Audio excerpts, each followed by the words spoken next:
Hey everyone, welcome back to my channel. तो आज की इस वीडियो में हम देखने जा रहे हैं introduction to international relation BPSC 134। ये आपके upcoming exam point of view से बहुत ज्यादा इंपॉर्टेंट होगा, बिकॉज इस वीडियो में हम प्रीवियस ईयर क्वेश्चन पेपर से ऐसे सिलेक्टिव क्वेश्चंस के आंसर्स को देखेंगे जो बहुत ज्यादा रिपीटेड होते हैं, बार बार पूछे जाते हैं। ठीक है, तो इस वीडियो को आपको लास्ट तक देखना है सो दैट कि आपको सारे क्वेश्चंस के आंसर कैसे फ्रेम करने हैं ये पता चल सके। ठीक है, तो सबसे पहला क्वेश्चन यही है कि what is the liberal approach to the study of international relation. Basically international relation क्या हो सकता है, क्या होता है और उसके अप्रोच क्या हो सकते हैं। ये क्वेश्चन पूछना तो मैंडेटरी है बिकॉज ये सब्जेक्ट इसी से रिलेटेड है, राइट।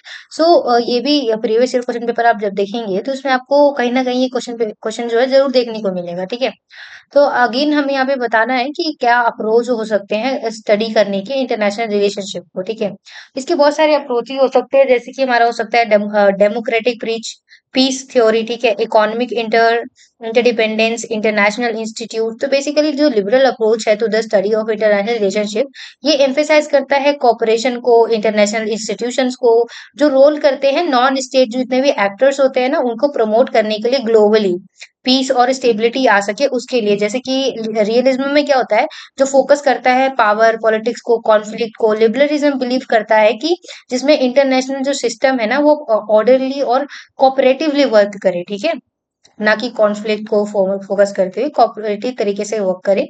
और इसके मेन अप्रोचेस ये है जो निम्नलिखित हो सकते हैं, जैसे कि ह्यूमन राइट्स, एथिकल स्टैंडर्ड्स और ग्लोबल गवर्नेंस, ये सारी चीजें। ठीक है, सो ओवरऑल जो लिबरल अप्रोच है ना advocates for a world order based on rule value of mutual cooperation. ठीक है, नेक्स्ट क्वेश्चन है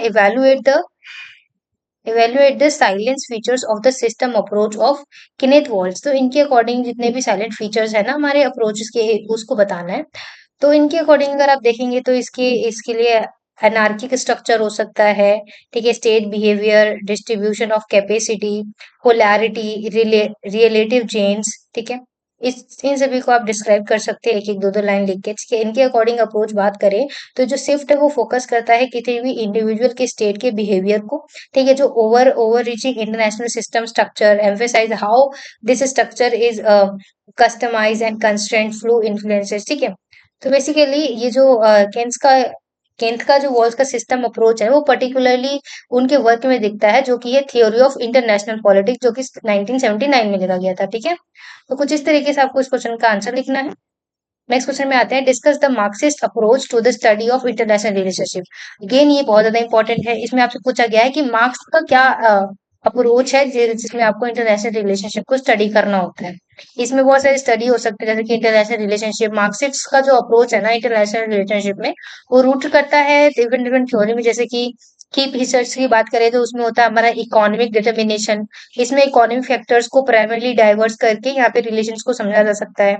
क्लास स्ट्रगल, इसमें इंटरनेशनल रिलेशनशिप जो होते हैं ना उसमें व्यू किया जाता है different different lens of class struggle, कि जितने भी क्लासेस हैं उनको कौन से स्ट्रगल फेस करने पड़े हैं उस चीज के बिहाफ पे। ठीक है, और नेक्स्ट होता है हमारा इंपीरियलिज्म। इसमें क्या होता है कि जितने भी नेशंस होते हैं ना वो पावर के थ्रू टेरिटरी कॉन्सिक्वेंट के अकॉर्डिंग काम करते हैं। ठीक है, और नेक्स्ट हमारा डिपेंडेंसी थ्योरी। इसमें क्या होता है कि जितने भी कंट्रीज होते हैं वो रिमेन करते हैं डिपेंड ऑन डेवलपमेंट कंट्रीज जितनी भी होती है उसके ऊपर बिहेव करते हैं। एंड रिजल्ट क्या होता है कि एक तरीके से साइकिल हो जाता है एक्सप्लॉइटेशन का और अंडर डेवलपमेंट का। इसकी वजह से क्या होता है कि एक्सप्लॉइटेशन हो जाता है और अंडर डेवलपमेंट चीजें हो जाती हैं, बिकॉज ये कंट्रीज रिमेन डिपेंडेंट हो जाती हैं इन डेवलपमेंट कंट्री, क्योंकि वो जितनी भी डेवलपमेंट कंट्रीज है ना, डेवलप्ड हो चुकी है कंट्रीज, उन पे डिपेंडेंट हो जाते हैं। तो इस वजह से क्या होता है, उनका साइकिल क्या हो जाता है, पूरे तरीके से एक्सप्लोइट हो जाता है।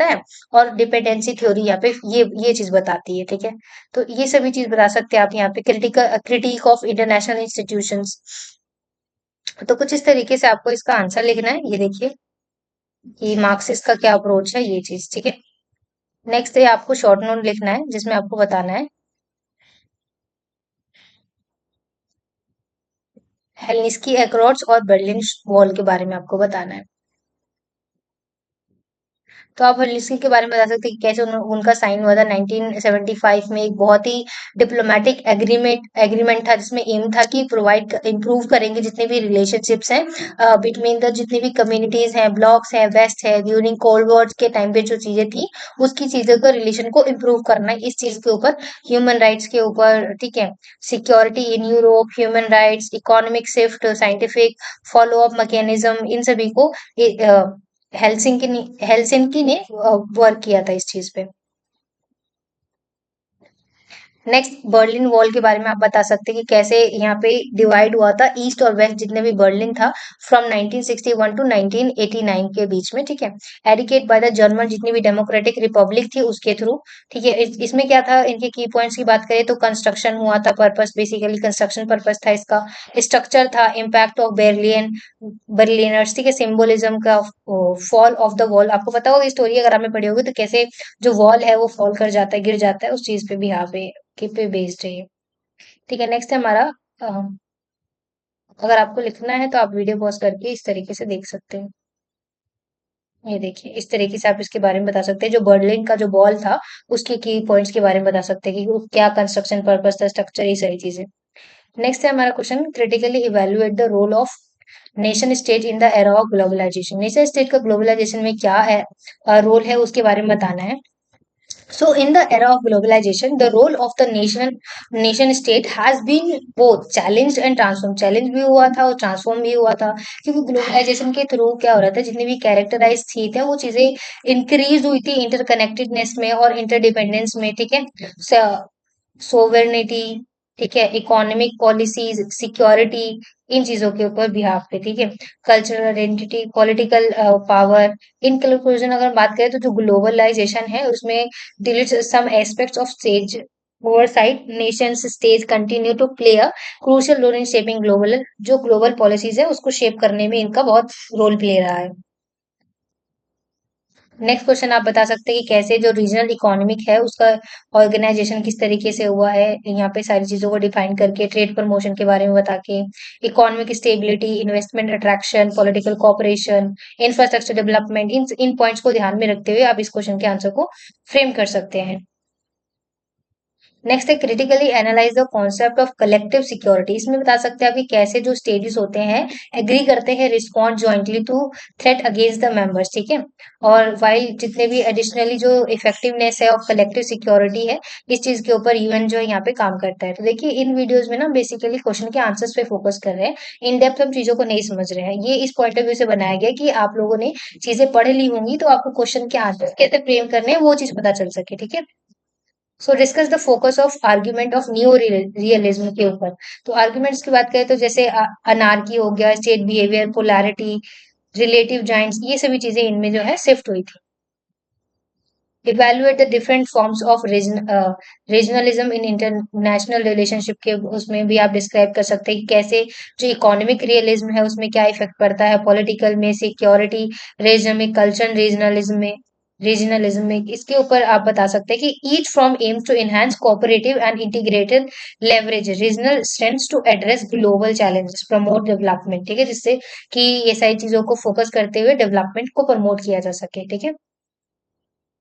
नेक्स्ट में आपसे एक क्वेश्चन पूछा जा सकता है, ये बहुत ज्यादा इंपॉर्टेंट नहीं है बट ये आपसे पूछा जा सकता है कि discuss the characteristic of the post cold war international system. से इसमें क्या है कि जो पोस्ट कोल्ड वॉर था हमारा उसके बीच में इंटरनेशनल सिस्टम कैसा रहा, उसके में क्या चीज दिखी, इसके बारे में बताना है आपको कि यूनिपोलैरिटी और मल्टीपोलैरिटी हुआ था, ये बता सकते हैं। ग्लोबलाइजेशन में कैसे इफेक्ट हुआ था कि जो इकोनॉमिक थी, कल्चर था, पॉलिटिकल इंटरडिपेंडेंस था, वो सभी चीजें जो थी उनका इंक्रीज हुआ था।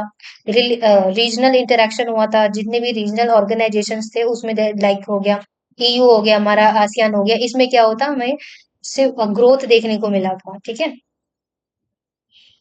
और नॉन स्टेट जो एक्टर्स थे, ग्रेटर इन्फ्लुएंसेस थे, टेक्नोलॉजिकल एडवांसमेंट्स थे और न्यू सिक्योरिटी थ्रेट्स था, इन सभी को बताते हुए आप these characteristics reflects a dynamic and complex inter relationship landscape requires advocate strategies and multi tier cooperative, ठीक है। तो कुछ इस तरीके से आपको इस क्वेश्चन का आंसर फ्रेम करना था। आई होप कि हमने जितने भी क्वेश्चंस देखे वो आपको समझ में आ गए होंगे। और इनके अलावा अगर आपको किसी भी सब्जेक्ट कोड का क्वेश्चन पेपर का सॉल्यूशन चाहिए तो आप कमेंट सेक्शन में लिख सकते हैं, आपको प्रोवाइड करा दिया जाएगा।